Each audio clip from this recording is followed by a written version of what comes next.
What is up? It's your girl Ortizes, and you are now locked in to the Intersection Podcast. All right, welcome to the Intersection Podcast. Yes, sir. We are here with, who we here with? I'm P. Warren. I'm just a regular guy. We sitting here. He ain't no regular guy, okay? You gotta actually tell him who you is. All right, my name is P. Warren. I'm a socialite. I be outside sometimes. I also work in education. I work at North Division High School, English 9 teacher, so. He also is the owner of Monarch Lifestyle. He leaves a bunch of stuff out.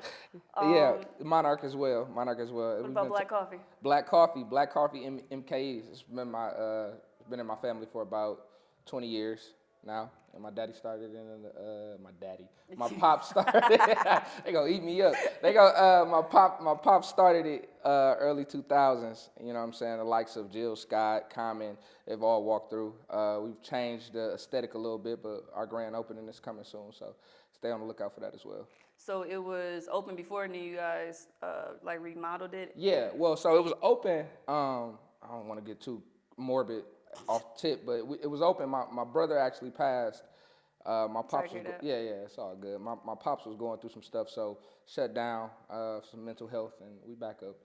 He's alive and well. I got a new little brother. Okay. So yeah. I know that's right, little bro. You gonna put him on some Serial-preneur game? Yeah, we gonna see. We gonna try to see. I gotta see what his competence look like. You know, babies be crazy at first. Yeah. Can you tell us a little bit about Monarch Lifestyle? So Monarch was actually started over COVID. I had been helping, prior to that, I have been helping a lot of my friends start businesses. Mm-hmm. Some businesses you guys are aware of and some not, but it had a conversation. We were not supposed to be linking during COVID. This was when we were in quarantine.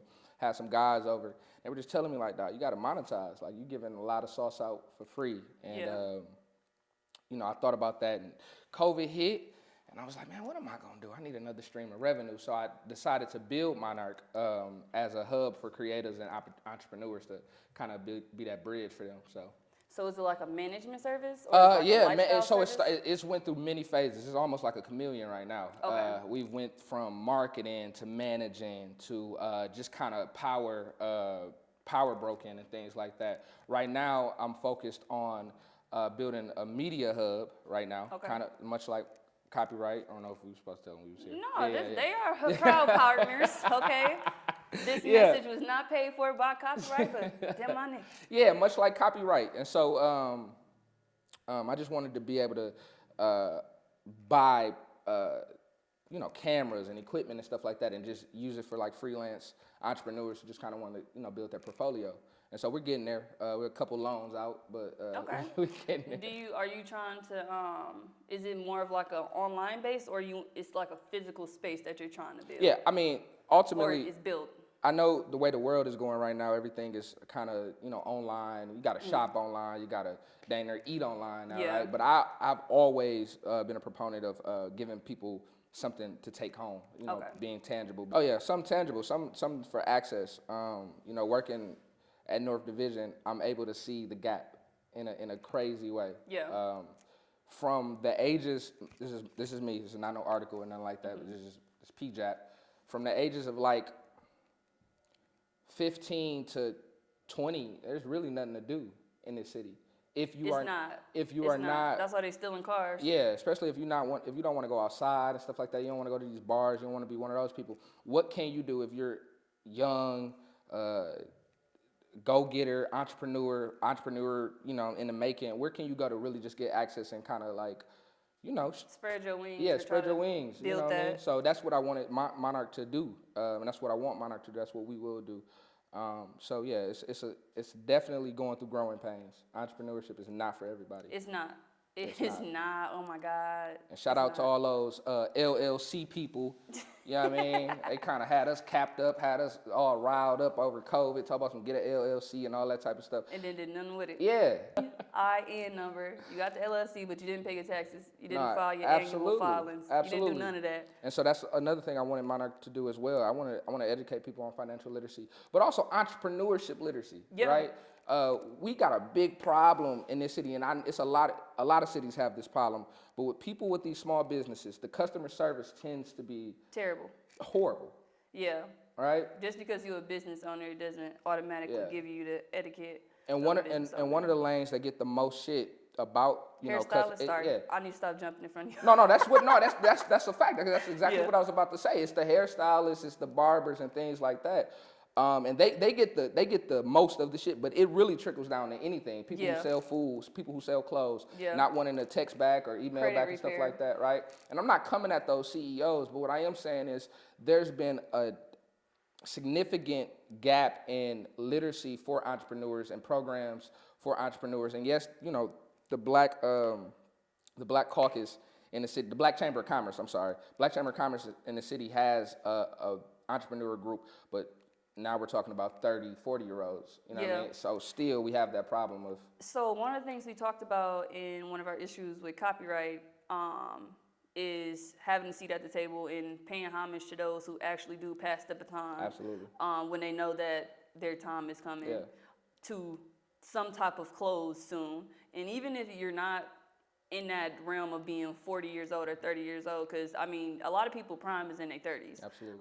But you don't know that until you in your 20s, in your mid 20s. You like, oh wait, this looked different on TV, envisioning 25-year-olds. This looked completely different in movies, envisioning these people who had their life all the way together, working for these huge companies at this age. Like, whilst that is the reality for some people, it is common that you're not there yet. Yeah.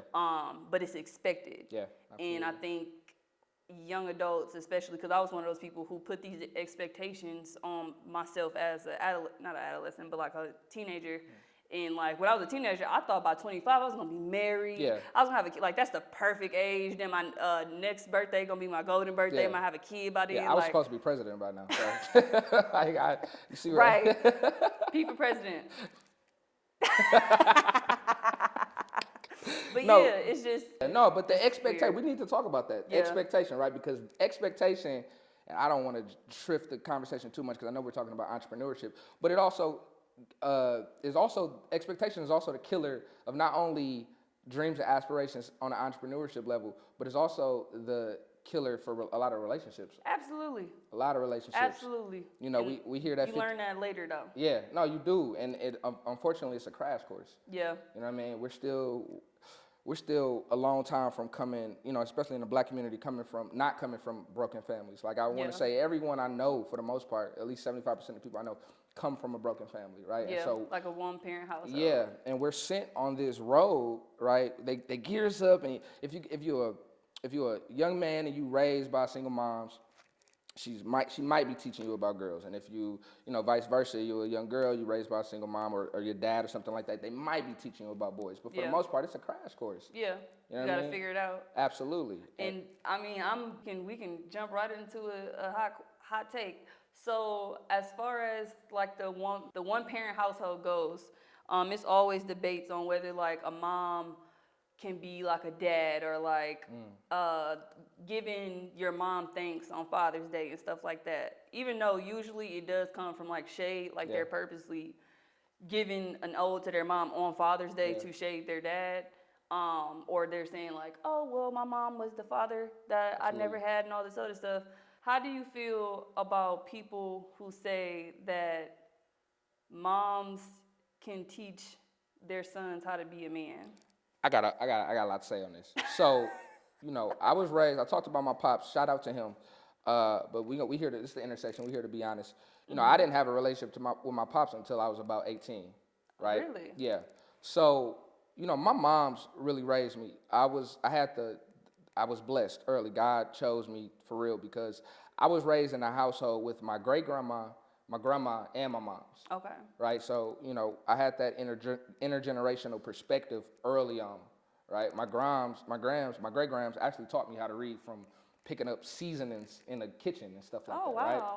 And so my thoughts on the question you asking, I feel as though moms are good stewards of giving you identity, right? Especially young men. They give us our identity. They tell us we're handsome. They tell us we're, we have worth. Hopefully, in most cases. Yeah, that's what you would hope. Yeah, because I know a lot of dudes. I got a couple homies who come from, moms who were, you know, they still kind of bitter. They still going through their own trauma, so they weren't the best at expressing some of that stuff.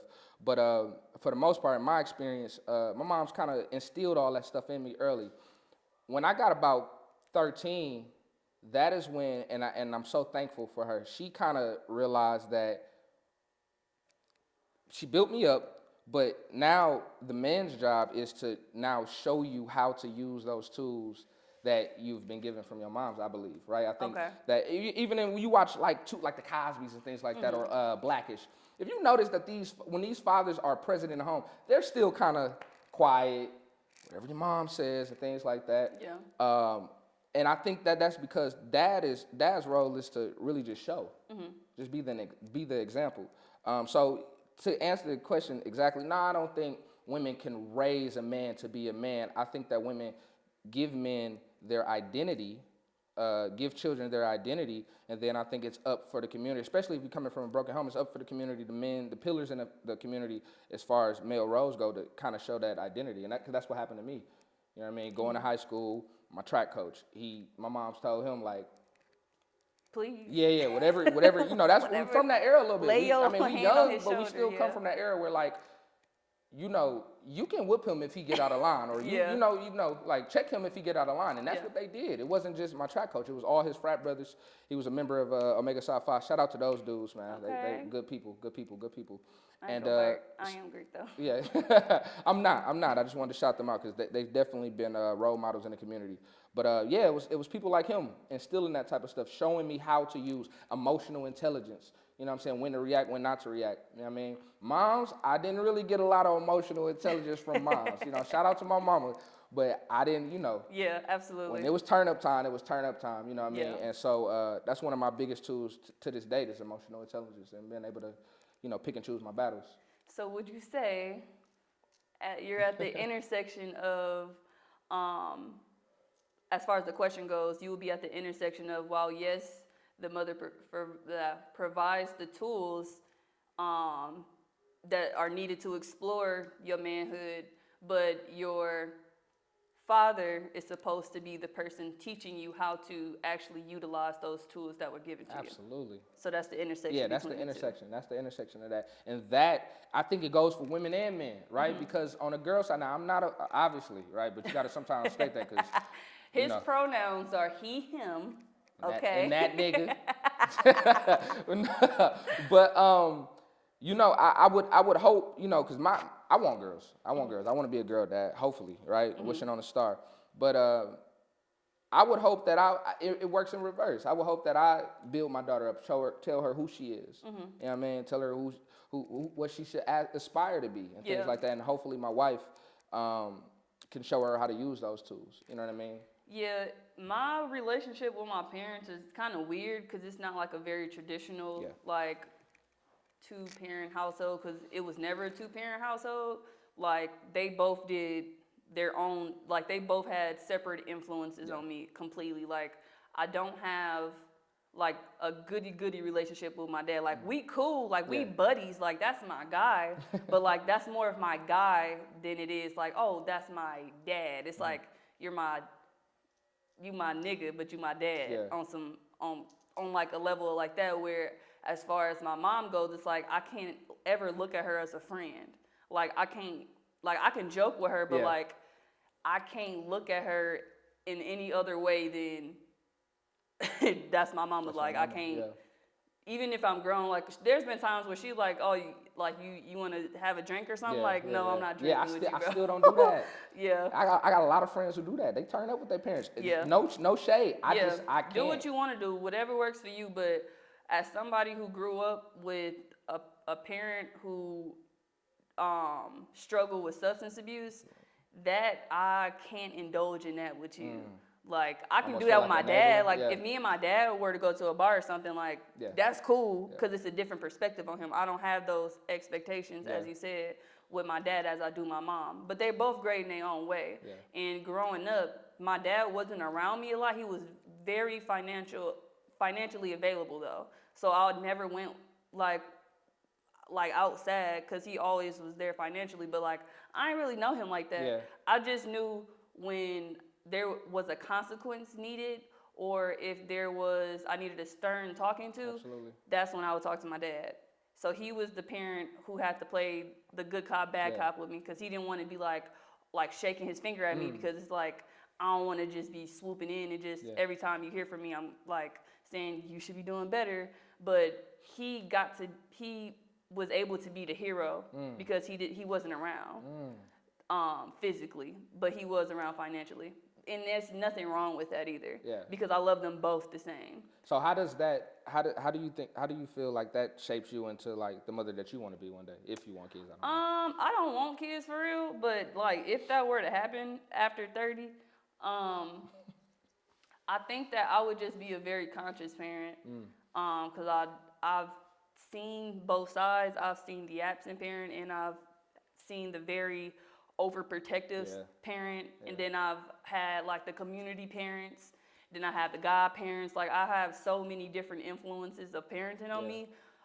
That's probably why I turned out okay. Yeah. Because I had so many different influences on me. That's one of the things that I can relate to that, especially when you said the community parents. Those are so important. We don't give people that we just meet on a whim or meet at certain junctions of our lives, we don't give them enough credit, I feel, because growing up without a stable father figure, you got to kind of mix and match different pieces of great men. From my experience, right? I want to take a little bit of this wisdom from this person and take a little bit of the action from this person. You know what I mean? I want to be able to talk like this person and things like that. Exactly. And then you building your own Avenger. You building this makeshift pops. You know what I mean? And now my makeshift pops has never left my side, and it's helped me have conversations with my actual biological father as well. So, absolutely. So, like, not to say that I didn't have a dad growing up. My stepdad was very, very present. Yeah. My little brother's dad, that was like my dad. Like, we lived with him and everything. Like, it was the whole 9 yards. He was an Army dad. Okay. So you can imagine the childhood that I had. Like, I couldn't leave from in front of the house. And I could only play with the neighbors next door. Like, couldn't go 2 houses down. You good. But he taught me my, like, boundaries. He taught me, like, to comb my hair. Yeah. Like, you a girl, your hair is not supposed to be, well, he used to say looking wild. Yeah, like, I couldn't wear my hair down when I was a kid because I was too grown. Okay. He was one of them dads. It's different. Yeah, right. But he's also from Mississippi. Yeah, okay. Where Mississippi? Yeah, like, so it's like a completely different parenting style, but I needed that at that time. Yeah. And he still, like, we still talk here and there, but that was my makeshift dad. So like my actual biological dad was there financially while I had a present dad that was actually there in home with me doing the actual parenting. Yeah. So it was like I got the best of both worlds in a way. But it's like it depends on who you ask. Yeah. Yeah. But you wouldn't think that I would have that type of perspective on that, but I'm happy you worked out the way it worked out. Absolutely. Because I know what that looks like, and I know what I don't want to do to my kid. Not saying that I was raised bad or anything, but like I would hope for a 2-parent household. Yeah. But my mom and dad were never together. Yeah. So that the hope for a 2-parent household is real. I'm absolutely praying for that. I want to be. I know it's a podcast, and they're used to salaciousness and all this, anti. Monogamy stuff, right? I'm a one-woman dude. I am. I can't even manage my own personality sometimes. So managing multiple personalities, especially with the give me this nigga culture we live in. Yeah. Nah, I'm cool. It's I don't have that problem because I'm in a relationship. Yeah. But I can only imagine. It was terrible. I got lucky because my boyfriend ain't live here. Yeah. I'm not blaming all of it. Obviously, we are benefactor. I mean, we attribute to that too. But when we talk about like how the culture, our culture, 20-something culture is set up, right? It's bad. It is the most. It's more scrambled than. I don't even know if y'all can see the carpet, but it's more scrambled than the carpet. Like it's everywhere. It's like, all right, you know what? Scrap that. I'm gonna tell this story. I remember my freshman year in high school. I was 13 or so, right? And I had this crush on this chick. She was super fly. I just thought she was so fly. I thought you was going to say she was super thick. No. She was just fly. She was like super fly. And, you know, she had a little bit of, you know, snappiness to her, but I like that. You know, I think I get that. Gave her some edge. Yeah, some edge, right? And so, you know, I remember trying to holler at her. I'm 13. I remember her being like, you ain't got no car, you ain't got no house. Like, you'll never be able to talk to me. Shut me down. And I remember that scarred me. I'm going to tell you why that scarred me. As a freshman in high school? Listen, I didn't come to that realization until like maybe 3 years after that. Like, dang. When you was a senior? Yeah, I wasn't even able to. I had the pressure in my. She did that to me, and I'm blaming her. Whoever, I forget your name, but I remember you was fly and cute, so you remember his face too. Yeah, but what you ain't got your own house and car at But no, so 14. Imagine that we're both freshmen. Yeah. And she's telling me that, right? Yeah. So I remember. Now I'm not speaking for every dude. I'm not the voice of the niggas, but I remember being in a situation and thinking like, dang, like. I guess I do got to get a car. I guess I do got to get a house, right? But I'm 13. I wasn't thinking like I didn't put reality in that place. You weren't rationalizing. Yeah, I wasn't rationalizing at all. And so, right, let's fast forward to today, right? You get a lot of situations in which a lot of these dudes are taking penitentiary chances, messing with their mental health, all because, and listen, they gonna say it's for them and they grew from the mud, but a lot of this is this new narrative of niggas having to get everything right away so you can take care of me. Now, this is not the 50-50 conversation. I'm not trying to have that conversation. I do believe men are supposed to be providers. Okay, good. Right? I do. No, I do. We agree on that. I believe People don't like my take on that. I believe men are supposed to be providers. But you have to, it's a process to become a provider. Yeah. You know what I mean? Like you gotta know who you are, first of all, in company with. Absolutely. So if you asking somebody who, like, not saying that working a normal job is like impossible to provide 100% for somebody else, but like you asking these regular ass people to basically take care of your grown ass, and you not doing, and it's the first date though. Like it's not like, oh, we've been together for some time now. I'm also ready for some women to start being honest with themselves. A lot of women don't got work ethic. So they be wanting, oh, I need you to take care of this and take care of that. I need this, and I need a man that's gonna do this. I need a man to go. Mind you, I believe men are supposed to be providers. Okay. But I feel like a lot of that is coming from, a lot of that pressure that some women are putting on men is coming from their inability to work, their inability to have that go getter. A lot of it's coming from the internet. Yeah. They look at the rapper baby mamas, and they like, if all you gotta do is fuck on this nigga and not abort the baby, and then you gonna be set for life, that's all you gotta do. Yeah. And they've seen it time and time again where these normal ass people hook up with these celebrities, and now that's they meal ticket. So now they want meal tickets from every nigga they come in contact with. So it's like, oh, how you doing? You got some money? Given, I do that. I used to do that, but not so aggressively. Like there's a way that you can read into somebody when you meeting them on if they gonna spend money freely or not. Courtship is real. Like I don't mind paying for anything. Yeah. Right? When my natural I don't want to call it charity, but when my natural just y'all gonna be shooting the DMs up. When my natural ability to just be like, hey man, I want to experience this with you, right? Let's do it, and it's just natural for me to be like, all right, this is for two. Because you don't have to think about that. When that then turns into a job, that's when I have the issue. That's when you ain't signing off on no checks, going somewhere. You know what I mean? And so, like, I think that we're in this weird vacuum in your 20-somethings of expectation. Yeah, like I said, I think it all stems from the internet, and first of all, the internet isn't real. Yeah. So everything that you see on the internet is an unrealistic expectation. Absolutely. First of all, we're not supposed to be seeing so much other shit at one time. That's not normal for our brains. Yeah. It's not normal for our brains. Second of all, you've already, like, for example, Instagram, you're already have millions of people, you can access those many people at one time. Yeah.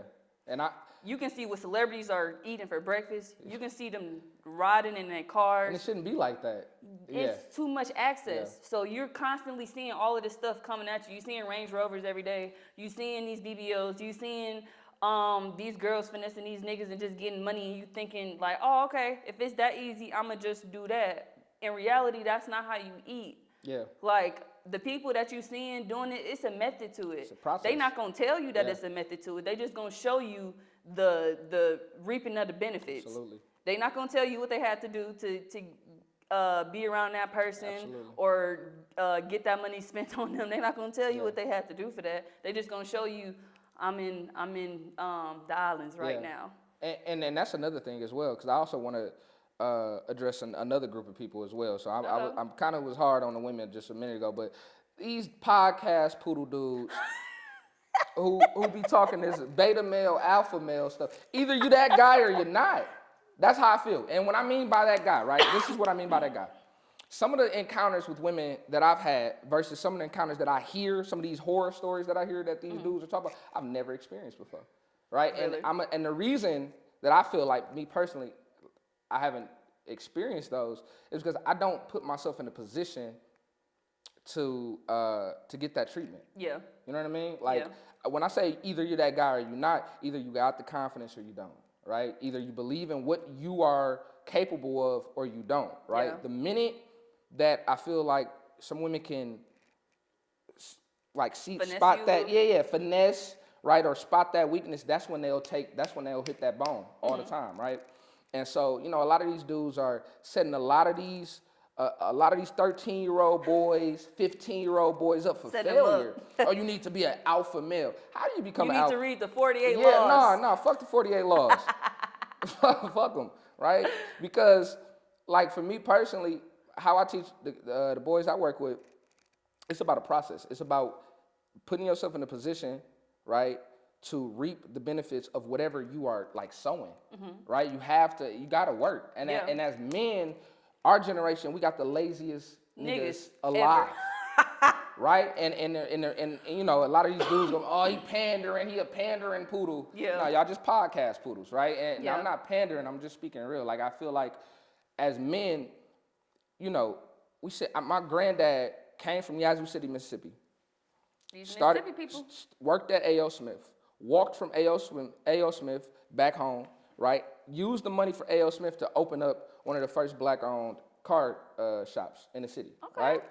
And so that example, him and my grandma also had 16 children. That's a lot of goddamn kids, right? I pray for her over.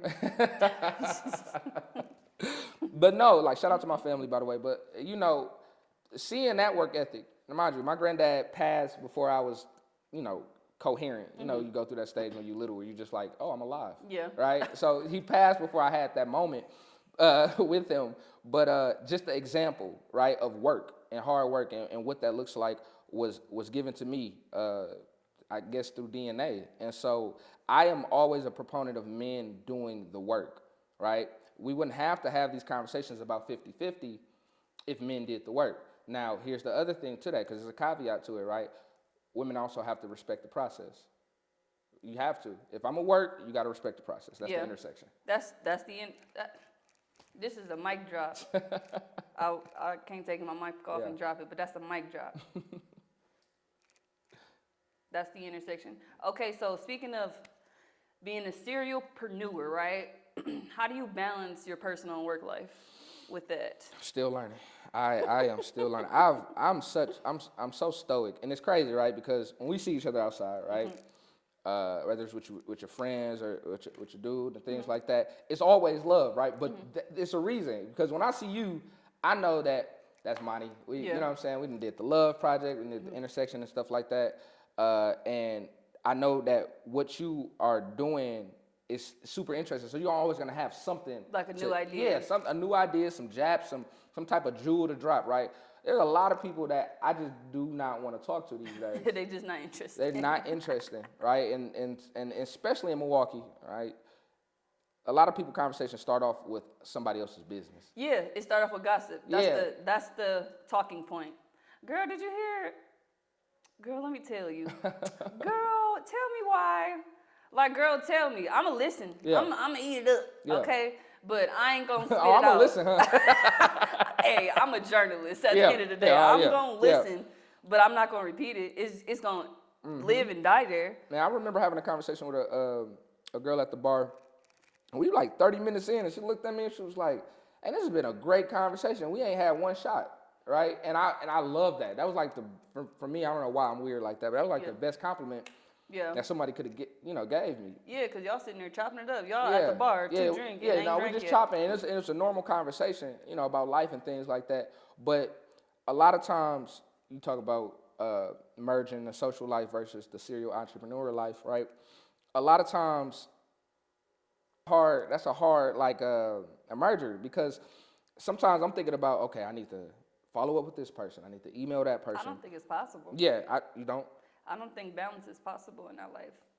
Because even when you're not at work, you're going to be thinking about work. Yeah. That don't mean that it has to be stressful, but I don't think that balance is always the only way to be stress-free. Yeah.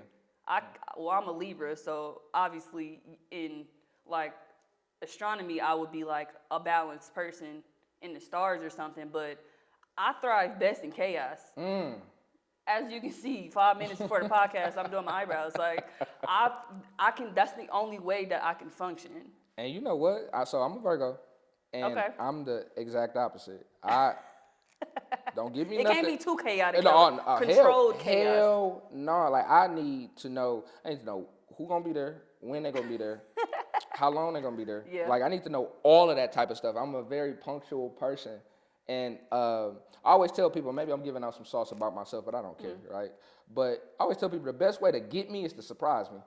If I know, I'm gonna tweet that. If I got any information beforehand, I'm able to come up with scenarios on top of scenarios on top of scenarios, and I can maneuver around those scenarios so nothing comes to me surprised. Yeah. But if you just do something, it's gonna throw you off. Oh, it's gonna throw me off. It's gonna throw me off, absolutely. And then you can't blame me. Yeah. Because you threw me off. Yeah. So now whatever reaction you get is that's you brought that on yourself. Yeah. Because I don't treat people like that as well. So I expect that, but also I also do that as well. What keeps you inspired as a creator? Wanting more, wanting to create access, wanting to normalize being decent. No, real talk. Like I think creatives, especially now, we see some of our artists going way out there to get these, almost like selling their soul type thing. Yeah. To get these views and these clicks.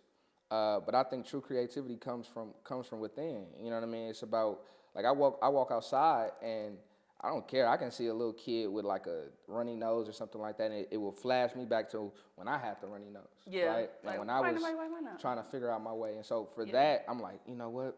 I want to create something for that kid to have access to when he's 20. I don't want him to be like me when I was 17 or when I was 20 and things like that. I don't want his come up to be so hard. I want to absolutely build an infrastructure that he can pull from at any given time. So that's what keeps me motivated. All right, press. Cardi don't. Okay. How do you handle bad press or even people you perceive as just haters? You know what? I just had a situation not too long ago. I had bad press. Oh my goodness. Oh my! It came. Let me tell you. Oh, we at the intersection. We gonna keep it real. It came out of nowhere. You know, I did some business with a friend. Okay. And she had an up and coming brand. And I was doing some business with that. We were creating some things. Had a lot of shared ideas with her brand, right? Okay. And it's like collabing in a way. Yeah, it was a lot of collab, but it was all her. I don't want to take credit for like her overall business. It really was all her. I was just there to kind of help as I saw fit. Yeah. And you know, mixing the friendship with the business, I wouldn't suggest that, but it took me I had to learn. I had to go through that. You gotta go. The only way is because you know everyone says, "Oh, my people ain't like that." Like my until it's business. Yeah, until it's business, right? And so I had to go through that. But you know, long story less long. We ended up falling out. We had a situation where, you know, she posted some egregious allegations about me on Instagram as far as like, you know, a bad business person and yeah. Like I don't follow up and stuff like that. So it is in regards to the business. Yeah, right. And so no, it's nothing personal. Even if it was, I wouldn't say it right now. But well, I wouldn't tell you. No, but so, you know, she went online and I had receipts. I told y'all when I'm prepared, I'm at my best, right? So I had receipts, and I always have contingency plans for people. Yeah. Right? I don't know. Just in case. I don't know if that's a good thing or a bad thing, but I saw. I'll tell you where I got that from real quick. I know I'm on a tangent, but I was watching some cartoon or something like that. It was Batman and Superman. They was sitting at like a deli or something like that, right? And Batman told Superman, he was like, "Yeah, I got a contingency plan for you."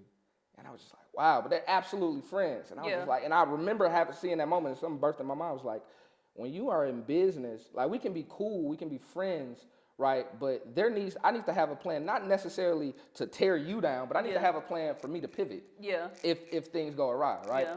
And so I wanted to upload all my emails and all my... Yeah, and you thought about it? Yeah, and I thought about it, right? And the reason I thought about it, one, was because if I had fed into the bad allegations, it would feed the narratives that you're bad for business. I'm bad for business, but also it would also feed a narrative that she was bad for business.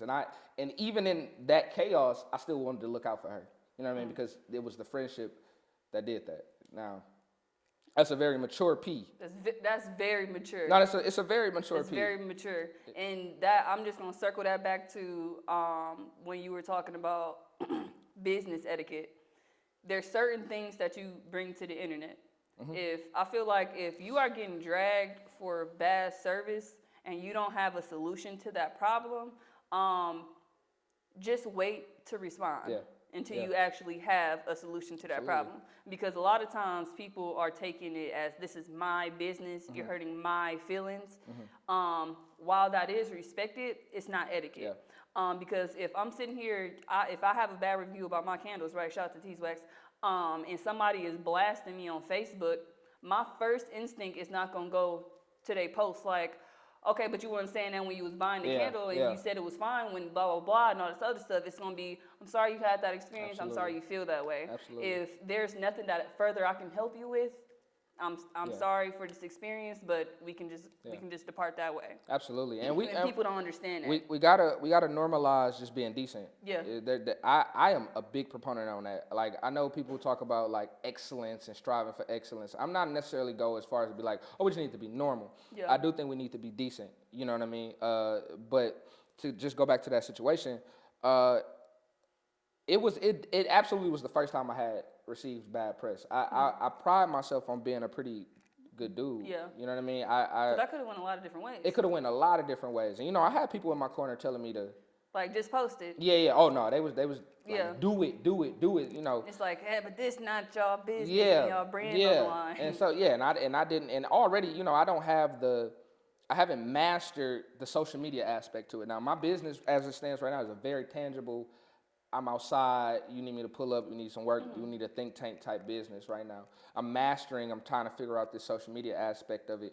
But if I would have fed into that, I think it would have killed any chance of social media growth.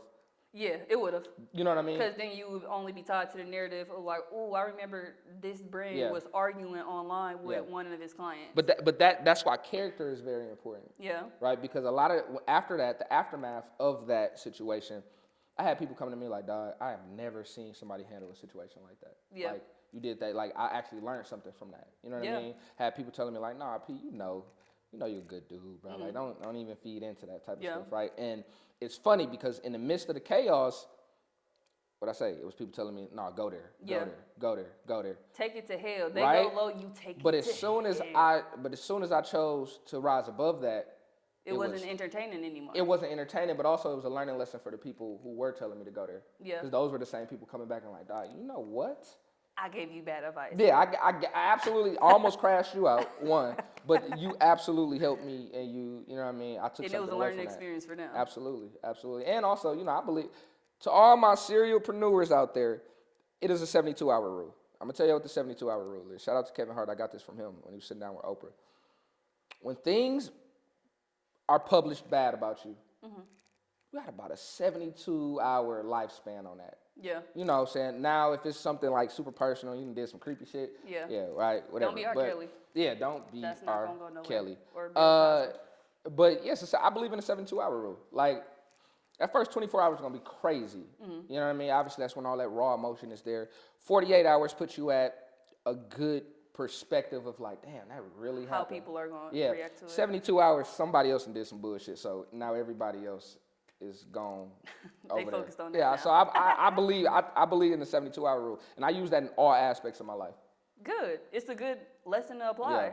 Yeah. Because just as the business situation happened, wherever it did happen on Instagram or Facebook nobody was talking about that in the days after that. No. It died there in the 24-hour process that it was up. Yeah. But I did, so because somebody go pull up the receipts. I did make one post. That's fine. And the post was, this is what people do when their business ain't going good. So that was we ain't perfect. Yeah, I don't think nobody in them sweaters right now anyway. So, we... I'm glad. I don't need no sweater. I got a long sleeve dress on. Yeah. All right, well. They shrink after you. Never mind. Go ahead. I'm no, sorry. you look. Now he throwing shade, so now we're going to go right to the hot takes, right? We got 3 hot takes. I'm just playing. No smoke. Please do not DM me. No, bring the smoke. We need the smoke for the questions. All right, so first hot take. Dun, dun, dun, dun, dun. As an educator, right? What are your thoughts about the now viral teacher versus student altercation? Yo, all right, bro. Listen, that's so crazy because I just had a student. I promise you, I was getting on them. I ride my students hard, especially when they come. My school is a little different, and I'm not gonna, shit on North or NPS because they paying me the big bucks, right? But I just had a student walk out my room. He was mad at me, and he was like, "I got something for you. I got something for you." He got the gun signing like that, whatever. And I almost lost it. You almost clocked out. Yeah, I almost lost it. But you got to remember, I'm in my 20-somethings teaching kids, right? So I don't have these years of experience of patience when it comes to that, right? Yeah. I can almost put out any fire that happens in my class. I got good classroom management. But sometimes it is very hard to control your emotions in those situations because you are human. Yeah, you can get triggered from anything. As an educator. They've taken out a lot of, in education, just to broaden the topic, they've taken out a lot of disciplinary actions, right? Meaning like, obviously you can't suspend students a lot, right? That's a big thing because MPS at one point was like, their suspension rates was going crazy, right? So obviously they've disbarred that to an extent, but even down to like the referral process, it's such a long process. You got people overworked as far as administration and things like that, so they're not responding to you with the sense of urgency that you may feel being placed in that situation. You know what I mean? She didn't even get a chance to call security. Exactly, but as far as that situation goes, I mean, you got 2 people sitting there who obviously couldn't control their emotions. You know what I'm saying? Obviously, we probably shouldn't be expecting that from a student, that sense of control. Yeah. As an educator, I ain't really I'm not gonna try to hurt nobody's child. I will defend myself. Yeah. If I have to. I hope this don't come back to haunt me. But I will defend myself. I would have liked that teacher to maybe just pin her down. She was obviously bigger than her. That was my only thing about that altercation. It's like, I understand somebody just punched, like, given you tried to move her off, you tried to clear your space, and she kept entering your space. Completely understand that. And you got punched in your shit. Completely understand why you would want to punch somebody back. But the fact that you got to dragging her and beating her ass on the floor, now you just beating her ass. Now you're not defending yourself. You just literally just pummeling her at this point. Let's really talk about it though. I mean, one of the biggest things with that is though, like, as a student, right? Shout out to all my students out there who might see this. As a student, one of the things I tell my students all the time is, if you were me, would you let me talk to you that way, right? Like, would you let me talk to you that way? Would you let me approach you that way? And 9 times out of 10, it's no, I wouldn't, right? And so I think that I don't like shitting on parents a lot, especially because I'm working in 53206. You know what I'm saying? One of the most segregated, one of the most crime-ridden areas in, you know what I'm saying, the country, let alone our, city. Our city and our state. But so I hate to put the pressure on the parents, like, I mean, y'all need to do better because, when I called that boy's moms, she broke down and cried because what we're going through at the school was nothing compared to what she's absolutely going through at home. And so it was like, to me, it was a reminder that, they're trying, but it's only so much a parent actually can absolutely, do after a certain age. But again, we got all these Community, beta, alpha male podcast poodles teaching these kids that you need to stand up for yourself, and the alpha operates in this way, and I would never take that. Like it's never been like that. What you just say about your moms? Like, you still are in a situation where you won't drink around her. You know what I'm saying? You won't do, like, she ain't your friend. Yeah. I'm not kicking it with you, bro. I might let a hell slip around my mom's or something like that, but for the most part, I still don't even cuss around my mom's. The only time I cuss around my mom is if I gotta be extra pissed, at the point where I'm ready to fight pissed, and she would be gassing me up like, absolutely. But you see, that's a situation in a time, right? But in this case, you got these kids who gassed up. Mm-hmm. They gassed up, and 9 times out of 10, I don't even know the situation. I guarantee her phone was about to get taken or something like that. Yeah, no, her phone did get taken. That's it. So and she said, "You took my phone, but you ain't take nobody else's phone." Yeah. And then that's how the whole thing started. Yeah, they're more addicted to the phones now than I think we ever were. We ain't had as much technology. Yeah, I don't want to age us too crazy. Like, we still in our 20-something, so I just, like, easy on us. But I remember taking a phone from him, and he absolutely. Now, mind you, this kid doesn't talk. This is a separate kid from that first situation I was talking about. But this kid doesn't talk.